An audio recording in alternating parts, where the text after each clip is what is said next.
Hello. Today we are learning about the Krell patch. The Krell patch was originally created by Todd Barton on a Buchla 200E system in 2012.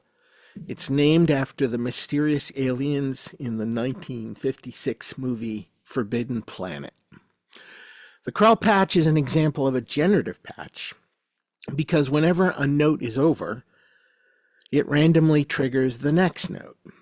A Krell patch can literally go on forever. Here's a version of a Buchla 2000E system.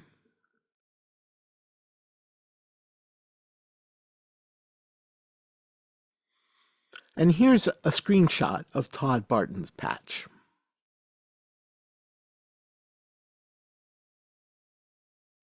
There are some obvious and significant differences between the Buchla system and the MakeNoise O-Coast that make perfectly replicating the Krell patch difficult. But there's a good approximation of the original Krell patch that's included in the O-Coast manual. It's fun to play with, and it's entirely self-generating. Let's look at the audio path first. The oscillator square wave output travels through the overtone generator and the wave multiplier as normal. These two sections change the overtones. The multiplier feeds the right side of the balance control, while the unaltered triangle wave output from the oscillator feeds the left side of the balance control, as normal.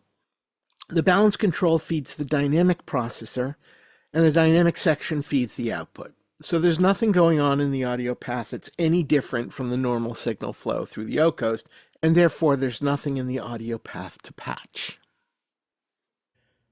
So let's dive into the control path, because that's where all the action is. On the left, we have our clock generator. That's generating a stepped voltage here. We're going to patch that into what MakeNoise calls voltage maths. It's a little 2-input mixer. All the inputs have a white box around them. One of the inputs has this attenuverter to raise or lower the signal output. So we're going to raise it a little bit, and you can see it's tracking what the random generator is doing at full volume. We get quite a bit of signal out, depending on the brightness of the random generator. All right, now that has two outputs. And we're going to split one of those outputs and send it to the pitch input of the oscillator. Now, if I were to bring up the volume, unfortunately I don't have anything triggering the sound right at the moment,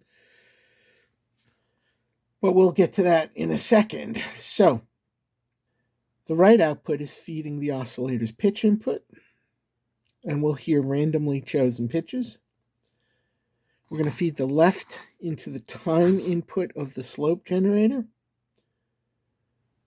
That means the attack time, called here rise, and the release time, called here fall, will vary randomly as well, resulting in longer or shorter notes. Now, the envelope generated by the slope normally goes two places. It goes to overtone when this is in its maximum positions, but it also goes through this attenuverter to the multiply control. So we'll hear that affecting the tone.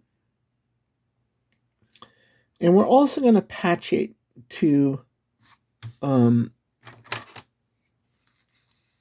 going to patch the slope output into the dynamic processor.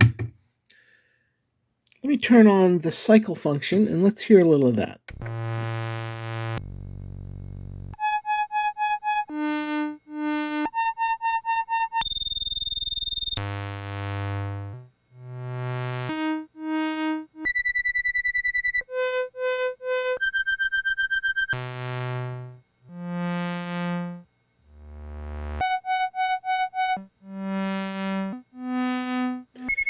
Now, the thing with patching slope into dynamics is that we're bypassing this whole contour envelope generator here,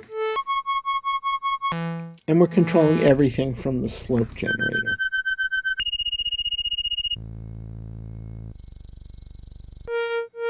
Now, the last thing that we're going to do is we're going to patch from the slopes output, it has something called an end of cycle.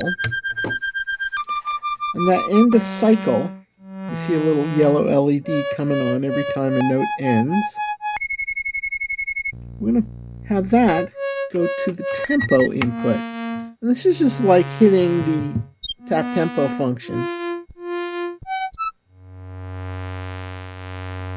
And so it's going to make the timing of these events random as well. And if you want percussive effects,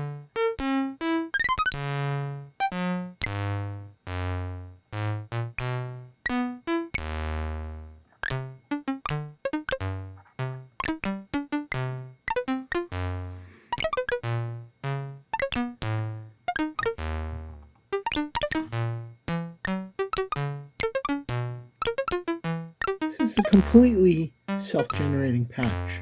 Let's throw a little reverb onto that.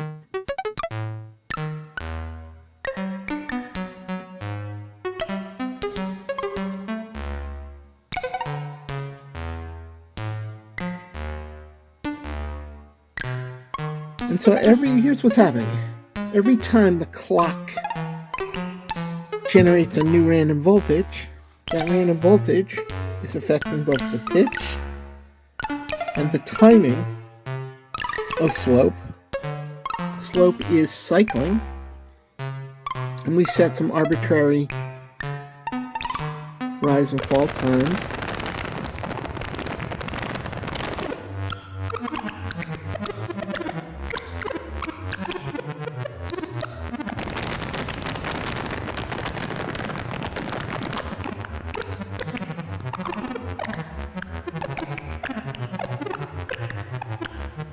And then every time slope is done with a note, it changes the clock speed. So when the notes are low, the clock speed tends to be low. And by the way, it doesn't get to the end of its cycle until it's through rise and fall.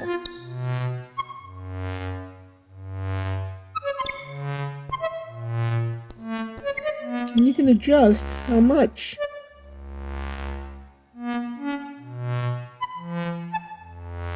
So essentially I'm saying you can limit the melodic range.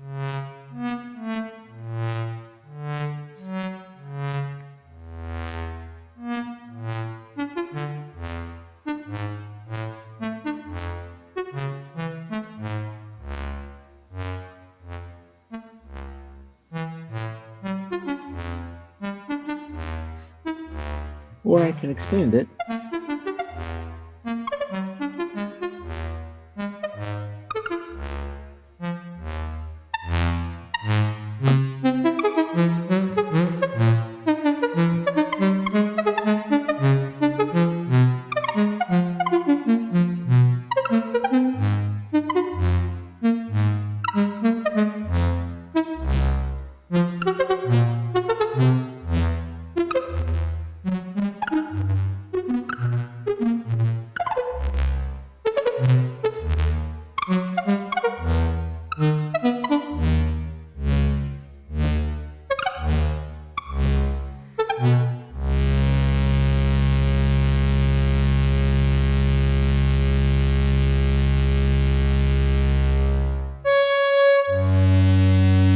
This is kind of logarithmic versus linear versus exponential. It's a little more percussive.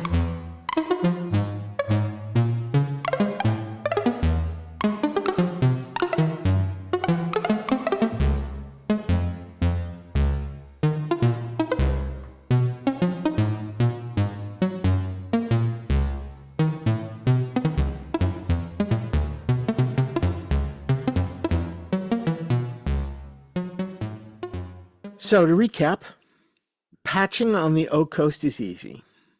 You're going to patch the random step voltage generator to the right input of the voltage mixer. You're going to patch one output of the voltage mixer to the 1 volt per octave pitch input of the oscillator. You're going to patch the other output of the voltage mixer to the time CV in on the slope generator. You'll patch the slope generator CV out to the dynamics CV in. Finally, patch the slope EOC, or end of cycle gate, to the tempo input of the clock. That's it. Have fun.